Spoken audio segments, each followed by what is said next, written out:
Hey everyone, Jordan from It's on Fitness here. Today I thought I would make a little video about how to start tracking your calories with MYFITNESSPAL.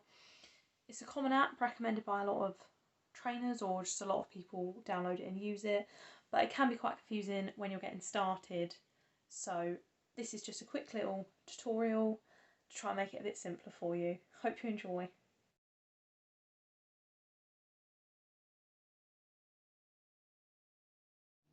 Okay, so let's jump right into the first part of this tutorial.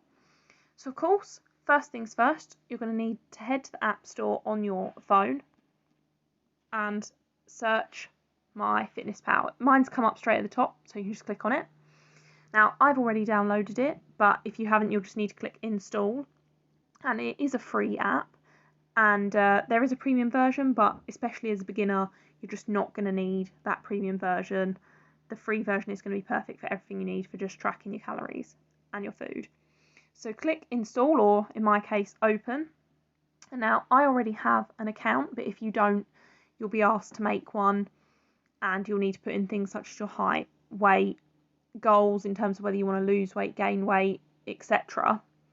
And then it will generate you a suggested calorie number. So looking at my screen, mine says 1,634. I would say take this suggestion, their calorie suggestion, with a pinch of salt.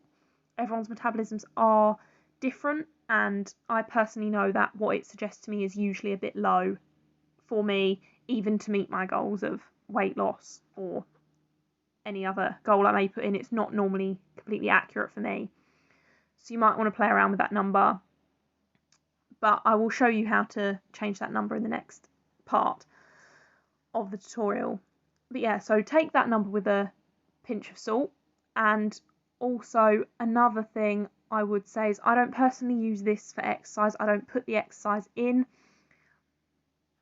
Like when you fill out, you've done 20 minutes of walking or something, I would say calories for exercise are not always completely accurate, and I also find it confusing, and I think I would suggest as well to beginners it's a bit too confusing because it deducts exercise from your calories and adds on more, etc, etc. So in this tutorial, and in my personal opinion, I just ignore the exercise section. I've already answered in the questionnaire bit at the start how active I am, so I feel like it's already taken account of some of the exercise anyway.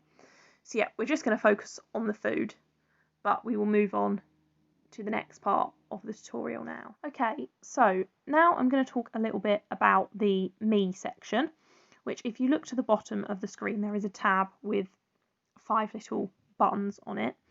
So the Me section is right in the bottom hand right corner. So if we click on that and open that up. Okay, so from the Me section, this is where you can track your weight, but also, like I was just talking about, you can change the calories that it displays as your daily calories. So I'll show the weight bit quickly. You would have put in your initial weight when you logged in for your account, but if you want to use this to track weight, what you do is you just tap this arc here that's where it says progress, and you can see I've been using this to track my weight, so it generates a little graph for me. But when you want to put in your next weight, you just come to the top right hand corner and click this little plus, and then you can pop in what your weight is and it will say the date. And also a useful feature, you can add a progress photo if you want to, and then you just click the tick in the top right hand corner and that will add that to your graph. And then you can set the graph to see what's happened over a shorter or longer period of months, etc. So that could be quite a useful little tool. So we will go back, and then we will move on to how to change the calories. So like I was saying, the calories you might find you're losing weight too quickly or not at all, or you're gaining weight too fast, etc, etc. It's not quite fitting your goal. Or you may have a trainer who's given you a suggested calorie number that you think might be more accurate. So if we want to change that, we just click in this box here entitled goals, and that will bring up this. The top part is the information you would have already put in at the start when you logged in. You can change all of this at any time, but this will change your calorie suggestion as well. For example, if you change your weekly goal, it will change the calories it generates. But if you want to put in just a set number of calories that you want to follow and you don't want to use any of their suggestions, what you just do is you come to nutrition goals, and it's the first tab underneath that, and you just click that, and that will bring up this little section here. And then you can tap this top calorie bar and pop in what you want. So at the moment, I just want mine to say 1750 for what I want. So I'll type that in and click save. You can get quite technical and start changing these carbohydrates, proteins and fat numbers and ratios to be what you want, but definitely as a beginner would not worry about that. If your trainer or coach or someone has given you set numbers for those, you can pop them in as well. And if you're quite advanced, then you can change all that yourself too, but I would just leave it on there. Generated suggestion from what you put the calories you want in. Okay, so that is how we change calories and track weight. And then when we go back, if we come along the bottom again and we click home, you can see that it's now changed my daily calorie suggestion. Okay, so now we're going to get into the third part of the tutorial, which is looking for, like, searching and adding in food to your diary.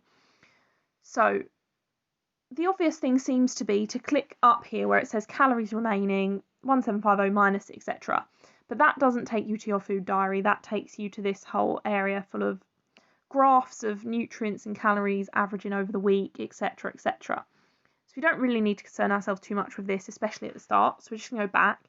So where you actually access your food diary is come back down to the bottom tab again, and the second one in from the left says diary. So we click that, and that brings up this nice clean food diary ready for us to put in our information. So we will click the little add food, the plus, under breakfast, and that brings up this search bar. So let's say I had some shredded wheat. You just type in shredded wheat, press search, and then it brings up all these different suggestions. So you can just have a look on your box, see what was most similar for you. So I know the top one is most similar for me, that's fine. It's 162 calories for 2 biscuits. So then I just click tick, because that's all right for what I wanted, and it just slides in underneath the tab. Okay, so then let's say I had that with some semi-skimmed milk. It'll bring up regular suggestions. So as you can see, I've already got semi-skimmed milk on there, but I'm just going to show you how we do it if we haven't already got suggestions. So we search semi-skimmed milk, and as you can see, again, it brings up absolutely loads of suggestions. And these little green ticks mean verified, so it means it's been checked or that it's most likely accurate. So if I have bought it from Tesco, you can see the Tesco one I've scrolled down and I can find it there. They're all pretty similar in value, but I will just put in Cravendale if that's what I had. So let's just click the Cravendale one. So now currently it says serving size 100 millilitres, but I had 150. So what I need to do is just click on that serving size section and have a look. So of course I can put 1.5 servings of 100 millilitres because that will give me 150, or I can just select 1 milliliter and type in 150 and then just click save, and that will update how many calories it was and update the amount I had, and then I can just press tick again. Say if I also had some fruit juice with that, so let's just say I had some apple juice. Let's have a search. So again, it brings up absolutely loads of different types of apple juice. So if you're not really sure what the brand of one yours is, or it's just a general one, I say you can just have a look on the box and put in something of similar calories. Otherwise, you can look for an exact one. But I am just gonna select this one down here because that was similar to what I had. So again, I had 200 millilitres of this, let's say. So I can just put in 2 servings of 100 millilitres, or I can come to the 1 milliliter and put in 200, and then we'll just click save. So that is pretty much just how to enter food. To delete food, if you've put it in the wrong place or you've put too much in, etc., all you need to do is just hold down the food and you'll see this little menu pop up and you just literally click delete entry. Okay, so now we will come to the last part of this tutorial, which is creating meals and also being able to forward plan. So in terms of creating a meal, what I mean is if I have this breakfast every day or most days or even just quite often, it can be a bit of a pain having to tomorrow put in shredded wheat, skimmed milk, apple juice again, same the day after, same the day after. So what you can do to save yourself a bit of time is save it as a meal. So if you see these little 3 dots at the bottom of the breakfast section, we're going to click those and that brings up this little tab. So what we're going to do is click save meal and we can just call this shredded wheat breakfast. Shredded wheat breakfast. And that saves our shredded wheat, our milk and our apple juice all in the quantities that we normally have. And then it saves it all if you just click save up in the top right hand corner. And then it says, as it says, meal create. So we can just click dismiss. So then if you see this tab up here at the top, it says today. But what we can do is we can select any date in the future. Or if we just click these little arrows, we can go forward or even backward in time. So let's say tomorrow we want to plan what meals we're having. We can literally just go from today, scroll across to tomorrow, and then say if we're having the same breakfast, what we do to add that meal back is click add food, and then you can see these tabs along the top here. The third one in says meals, and that says yesterday's breakfast, so we can quick add it that way. But also you can see it said shredded wheat breakfast. We can click that. It's got all that detail there and just click tick and save it. And then you can see today, tomorrow, we've got exactly the same meal. And you can do that for lots of different meals. So as you can see, if you look down mine, there's quite a few different things in there. So we can just add and click this tick at the top. So as you can see, I've started being able to plan out my meals for tomorrow. But if we come back to today, I'll show you one last feature. Say if you are just grabbing a lunch on the go, or you can't find exactly what it is you had in the search bar or exact same thing. If you just want to be really quick with things, what you can do is click those 3 dots. So I just click those 3 dots under lunch and you can just click quick add. So instead of searching for everything, if you know you had a sandwich that was 350 calories and a pack of crisps that was 100, you can literally just put in 450 and click tick. And then it won't add any of the information in terms of carbs or anything like that, but it can help you keep just a quick view on your calories, or if you can't find exactly what you're looking for. So as I said, that one's just click the 3 little dots and you can just click quick add.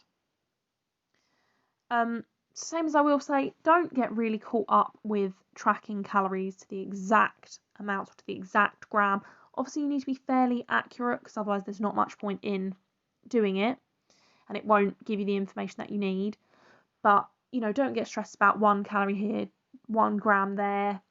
It's really not that important. So same as like if you had, say, we'll click snacks, if you had a treat from your local bakery, say a Belgian bun, they might not have a giant sticker on there telling you exactly how many calories it was, but don't get too hung up on it. Just Google it.